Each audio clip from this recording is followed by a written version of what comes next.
Hello, and welcome to another episode of Solipsist Watched, where this week I just finished watching 2015's The Overnight.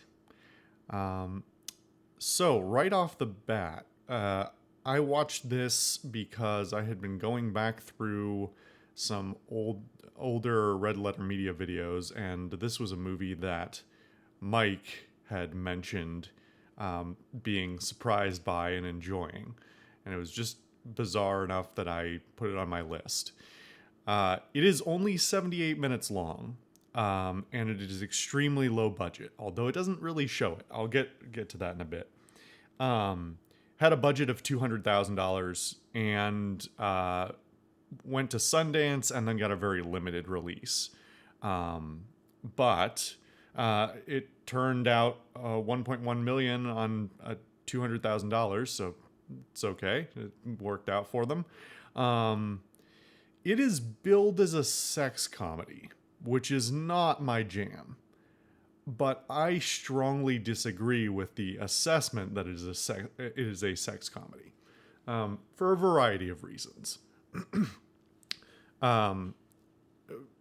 There is sex and there is comedy in it, but to me, when somebody says, "Oh, it's a sex comedy," what I hear is, "Okay, this is gonna be like, it's gonna be basically two things. It's gonna be bad comedy." On the backdrop of like attempted like ham-fisted titillation to keep the viewers engaged over the shitty plot and characters, and that it's just gonna rely on like gross out or shock value for its quote unquote appeal, and neither of those things do anything for me. The Overnight falls into a weird place where I don't really know what to call it. Fundamentally, it's a character study more than anything else. And to the point of its budget, it uses its budget very well to limit its scope to exactly what it needs to be. Just to be clear, I'm still not entirely sure how I feel about the film. But I think it does a lot of things pretty admirably. While it is does use sex and sexuality as a not insubstantial backdrop is maybe not it, but like it is a substantial portion of the film, but it's not the focus, I would say. It's just sort of a weird tool to get them to have a discussion they want to have, a discussion the movie wants to have. More than anything, this movie's really about watching a bunch of adults struggle with adulthood. And it's weird that I don't know, this was just on a list that I had made up, a playlist that I made up like months ago before I started this. But it's interesting because I was just thinking like yesterday or the day before how rare it is to see films of almost any kind ever tackle the struggles of adulthood. While I'm a young adult, I guess, and obviously, as you grow into adulthood, you start to recognize more and more, oh, adults don't have any idea what they're doing. They're all, winging it like everyone else. And occasionally they have, like, experience will teach them things or other people will teach them things, but mostly it's just sorting it out in a sloppy way. And I think that's incredibly rare for films to really address. If they try to address it, they often do it poorly.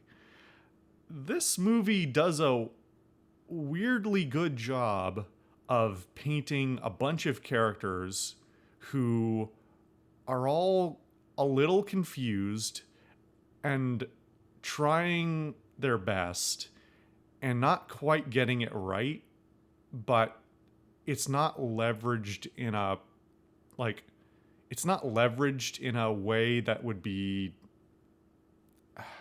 exploitative, I guess. It doesn't say, "Oh, they screwed up. Look at them screw up. Haha," or "Oh, they screwed up. That's sad. Boo-hoo." It's not like some ham-fisted thing. It's just sort of watching a bunch of people interact and not be quite sure how to have those interactions. Um, at the same time, we while the movie initially is following one couple as they interact with another, um, the sort of the evolution over the course of the film really they do a very careful job of not saying too much, but not, I guess, giving away some of the tense moments. Um, there's another aspect of this film that I was surprised I didn't have more problems with, which really has to do with this sort of like awkward tension that pervades this whole film. Um, I am not a big fan, generally speaking, of comedy or otherwise, any type of media that relies on like awkward situations for its payoff.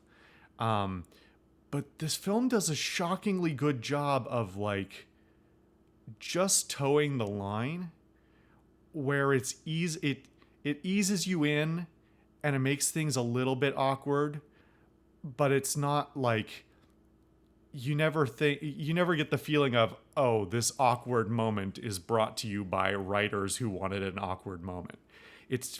All of them feel very organic.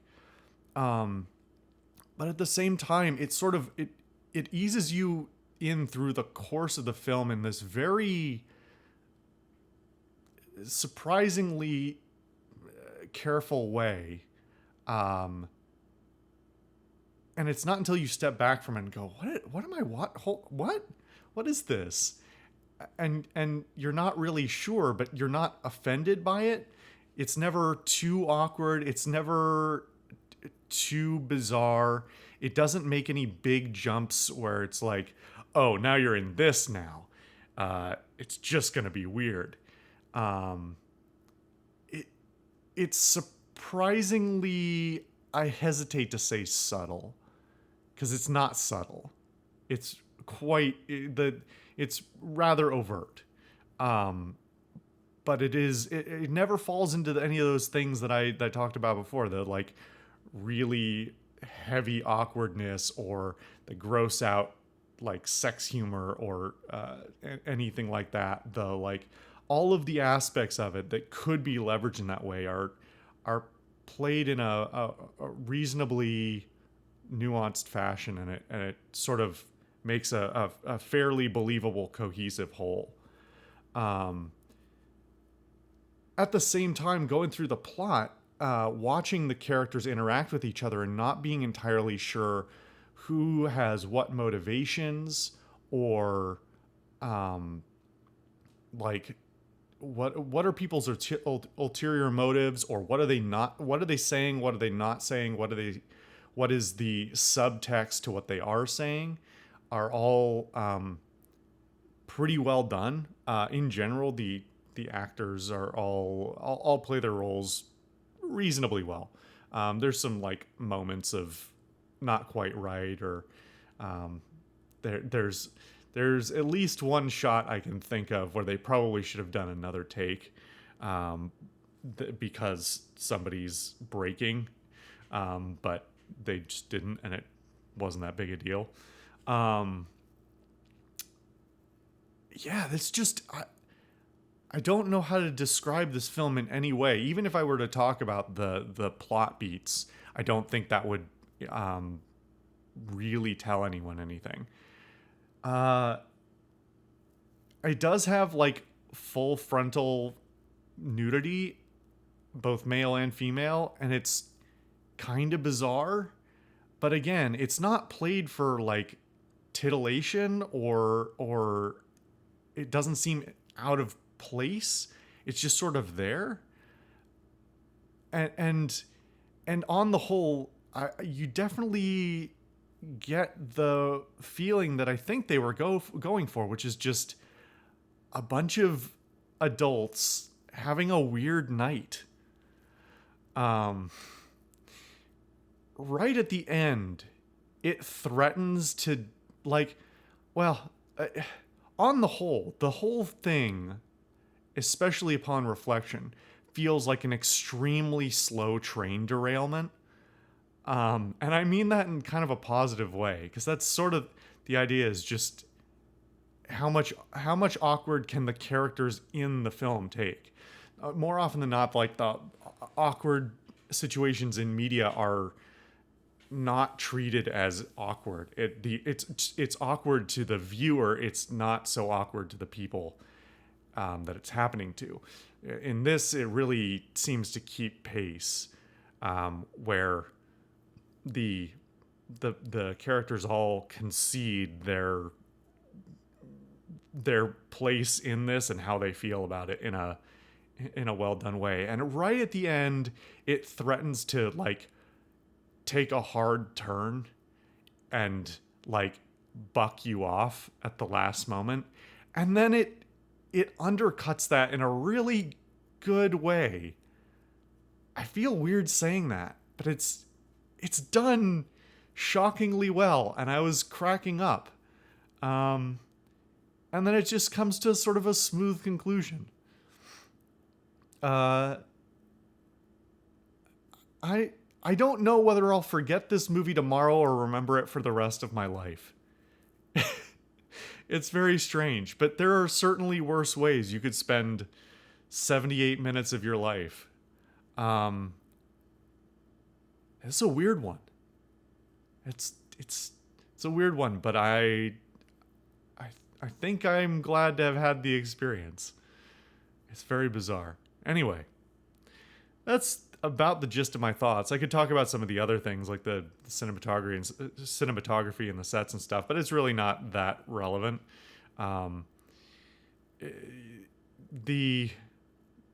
It's fairly low budget. It's shot at a home. It all works just well enough. The director, the cinematography is not a problem and not anything incredible. Yeah, I mean, it definitely, like, even it's set in LA. The like slightly awkward hippy dippy LA, like upper class LA vibe is also done pretty well. I mean, that's related to the sets and characterization and stuff, but, like, it's played in a way that you can feel it, but it's not overwhelming. It doesn't, like, hinge anything on it. It's just kind of an interesting flavor to add. Yeah, anyway, at this point, I'm just going to start rambling about it. So, thank you guys for watching yet another episode of Solipsist Watched. If for some reason you do watch this one, come back to the video and let me know your thoughts. It's weird. It's weird. Anyway, thank you guys. Leave a comment. I'll see you guys next time.